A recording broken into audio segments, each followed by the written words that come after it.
Pero bueno, ya que estamos hablando de endeudamiento, siendo las 11 de la mañana prácticamente, vamos a hablar con el profesor Alejandro Olmos para requerir su opinión en relación a toda esta situación que, bueno, pasó rápidamente, ¿no?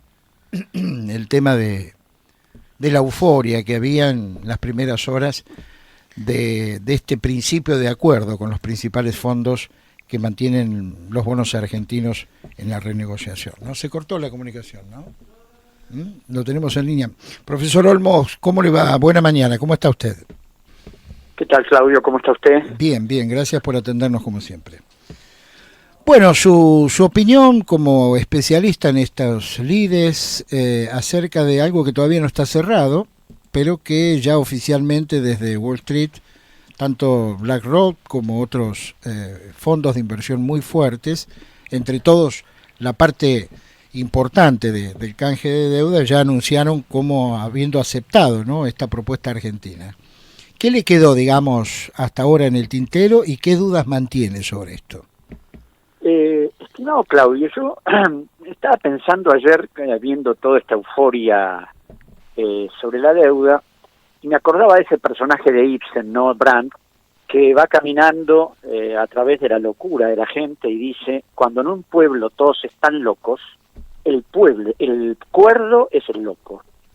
Y a través de mis reuniones y telefónicas con mi amigo Juliano, de todos estos últimos días, pensamos, ¿estaremos locos? ¿Estaremos cuerdos? Porque decimos lo contrario de lo que dicen los demás.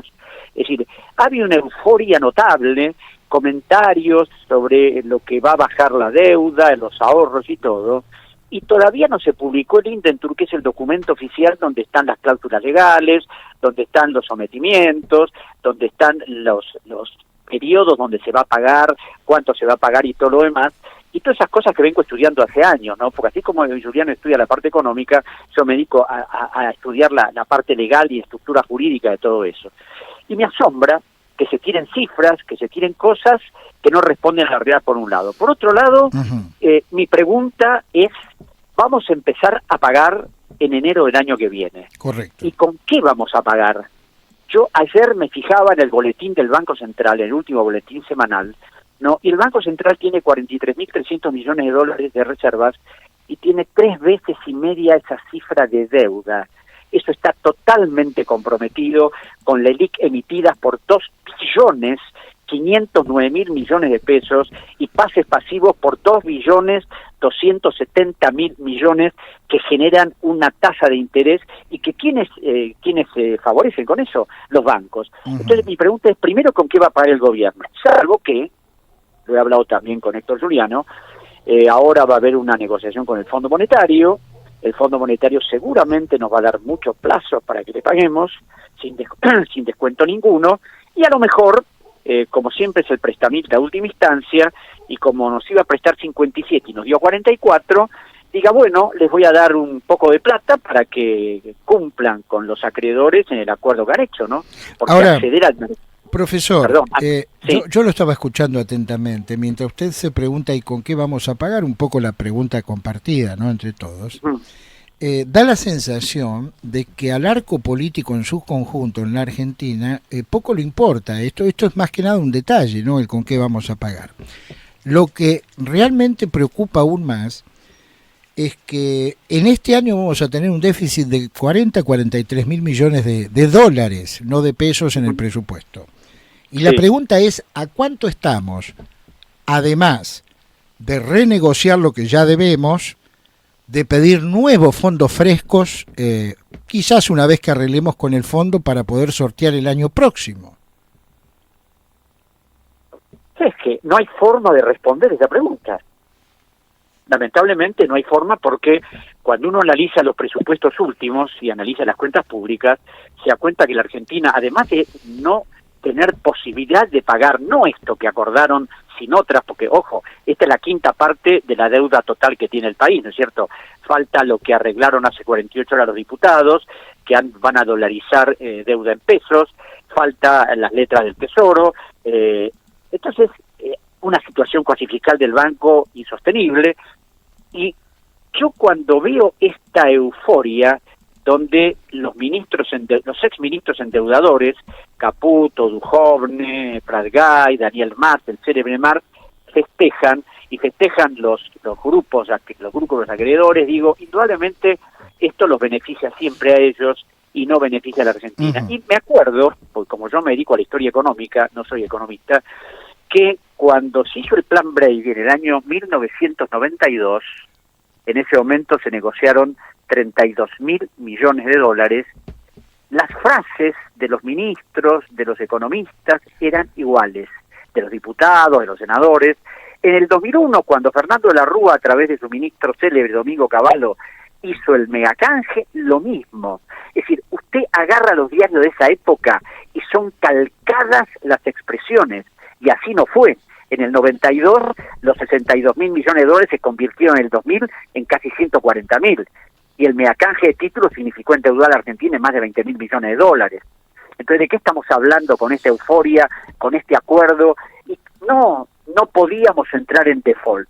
Y cuando me dicen que no podíamos entrar en default, yo que no solo conozco a los acreedores porque los he leído, sino porque negocié con ellos, porque siendo asesor del presidente Correa me senté con los representantes de los bancos extranjeros, del JP Morgan, del Citibank, donde recibimos las presiones y también vimos cómo ellos negocian, y no van a ir a litigar porque no les interesa como los buitres, sino que ellos simplemente presionan y siempre acuerdan, porque saben que nuestros países siempre pagan y siempre claudican. Uh-huh. Entonces los conozco, no solo por la lectura, sino por haberlos tenido mano a mano. Olmos, si sumamos toda esta experiencia, bueno, un poco esto ya lo vivimos los que tenemos algunos años en reiteradas oportunidades en distintos gobiernos, con los mismos resultados, lamentablemente. ¿Qué le decimos a la gente común, ¿no? Que no está muy interiorizada en todos estos números, fundamentalmente en los detalles que nunca son explicados? ¿Qué tiene que esperar ese ciudadano común? Ese ciudadano común tiene que esperar que la Argentina seguirá cayéndose, que la precariedad de sus empleos va a ser mayor. Habría que decirle que en el último balance el Banco Central de la República Argentina dice que en los próximos 12 meses va a haber una inflación del 52%, el Banco Central, no los economistas particulares. Entonces, ¿qué puede esperar una persona que tiene un sueldo hoy y dentro de 12 meses va a tener el mismo y su valor de compra va a ser exactamente la mitad? Uh-huh. Es decir, el problema es que aquí no se habla con claridad, se engaña, mucho discurso exitista, y como recién decía lo del default, siempre, el otro día me llama un periodista de la CNN con el que tuve una larga discusión y me dice, no, es imposible porque el default significa un verdadero desastre. Entonces le dije, bueno, quiero que me diga cuál fue el desastre de la Argentina cuando entramos en default en el 2001 y recién empezamos a pagar en el 2006.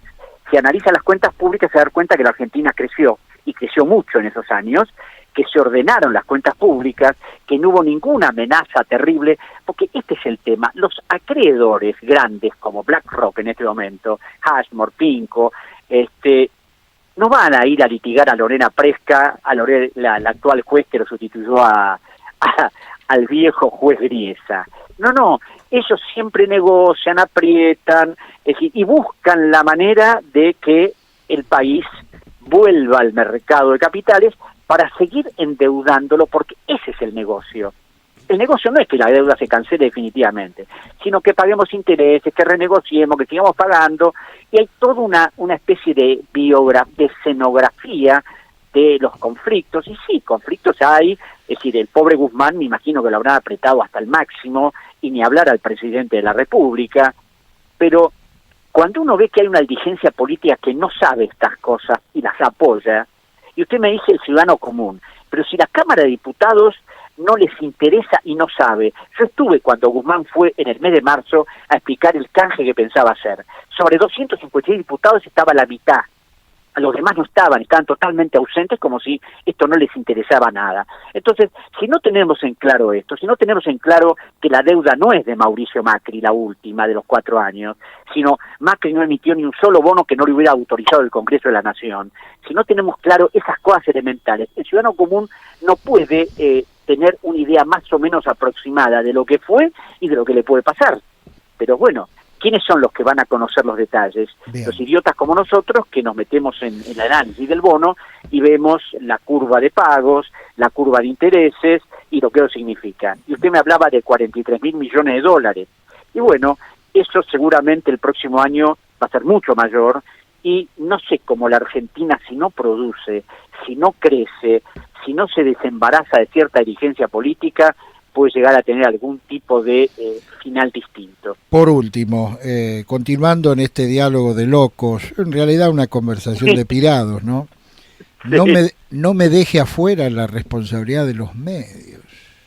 Bueno, ni hablemos, por supuesto, porque La Nación y Clarín... Ahora, un detalle, Claudio, que a lo mejor a usted no sé si no creo que lo sorprenda, ¿no? Pero toda esta alaraca, especialmente de los grandes medios y del obsecuente medio Página 12, donde todo lo que hace el gobierno está bien y si se contradice también está bien, es decir, ignoran que, y pienso que esta euforia es porque seguramente ellos deben tener grandes inversiones en los fondos de inversión, deben tener títulos, deben tener bonos, y cuando digo esto, algunos me dicen, ¿será así? Y yo tengo una evidencia. ¿Y cuál es la evidencia? Que la Fiscalía Federal número 6, en una causa en la que yo intervengo, imputó penalmente a Santiago Bausili, ex secretario de Finanzas de la Nación, y a Mario Quintana, vicejefe de gabinete, porque mientras emitían los bonos para pagarle a los buitres, compraron esos bonos y los incorporaron a su patrimonio. Entonces, funcionarios del Estado de hace muy poco especularon, también Caputo, si compraron bonos de la deuda, ¿por qué podemos suponer que no los hayan dejado en los fondos de inversión para que se los manejen? Y en este momento, y lógicamente, estén eufóricos porque saben que el gobierno va a pagarlos y va a negociar con ellos. Muy bien. Alejandro Olmos, que siga usted muy bien. Buena jornada. Un abrazo, Claudio.